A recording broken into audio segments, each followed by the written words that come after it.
When Michael returned to Port Charles, it wasn't with warmth or reconciliation on his mind. The man who once stood as a symbol of stability in the Corinthos and Quatermain dynasties now returned as a storm. Clad in black tie elegance and cloaked in determination, Michael was not the broken man many expected to see after his harrowing recovery from third-degree burns. Instead, he arrived as an avenger, driven by a mission to dismantle the fragile peace left in his absence and reclaim the parts of his life stolen by betrayal. His first act? Shocking the entire town by abducting his own children, Wiley and Amelia, and igniting a custody war that would send ripples through every powerful family in Port Charles. The first blow came at the annual Nurses' Ball. With dramatic flair and without a word, Michael interrupted the festivities, lifted Wiley into his arms, and disappeared into the night. Within minutes, Jason, ever loyal and ever capable, had spirited Amelia away from Willow and Drew. By the time anyone could react, both children were under Michael's control at Carly's house. Simultaneously, legal documents landed like bombs. Michael had secured emergency custody. It was more than a legal maneuver. It was the opening salvo in a campaign of psychological warfare. Willow, blindsided and gutted, was left pleading for mercy. Her cries that the children belonged to her fell on deaf ears. Michael, with a coldness never before seen, simply replied, "Not anymore."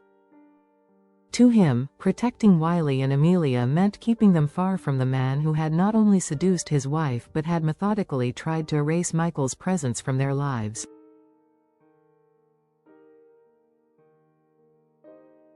Drew had played the long game, and now Michael was prepared to play his own, only this game would have far more devastating consequences.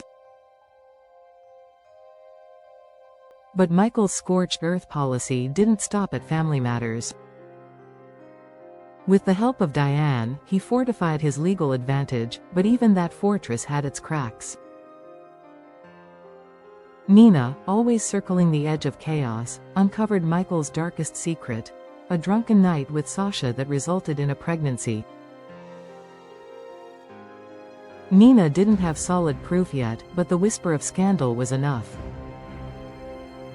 If Sasha was subpoenaed and forced to testify, paternity tests would follow, and Willow would gain a powerful edge.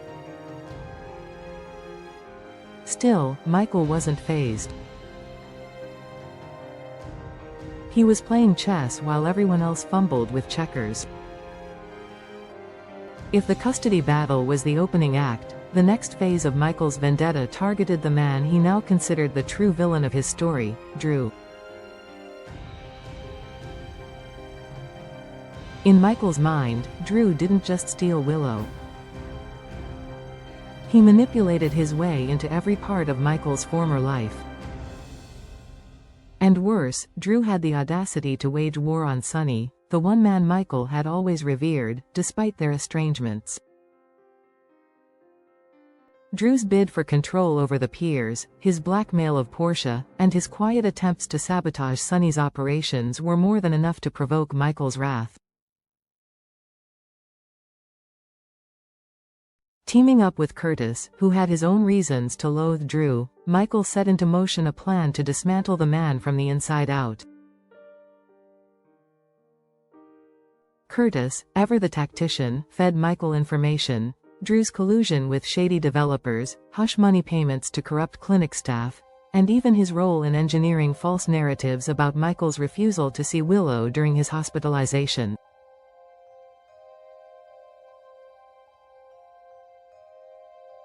Every lie Drew had carefully constructed would now become his downfall. And in Michael's mind, this wasn't revenge. This was justice. Yet perhaps the most insidious part of Michael's campaign wasn't the custody war or the public exposure of Drew's crimes. It was emotional. It was personal. Michael wanted Willow to see the man she had chosen over him for who he truly was, a fraud. A manipulator. Someone unworthy of raising their children. Michael didn't want Willow back, that chapter was closed. But he wanted her to suffer the same shattering heartbreak he had endured. And if destroying her illusion of Drew was the price, Michael was more than willing to pay it. The bribery at the clinic, particularly the coerced testimony that Michael had abandoned Willow, would be the key. Once Willow realized that the loving, stable man she trusted had lied to her, controlled her narrative, and helped orchestrate the very circumstances that kept her children from their father, the cracks in her faith would widen.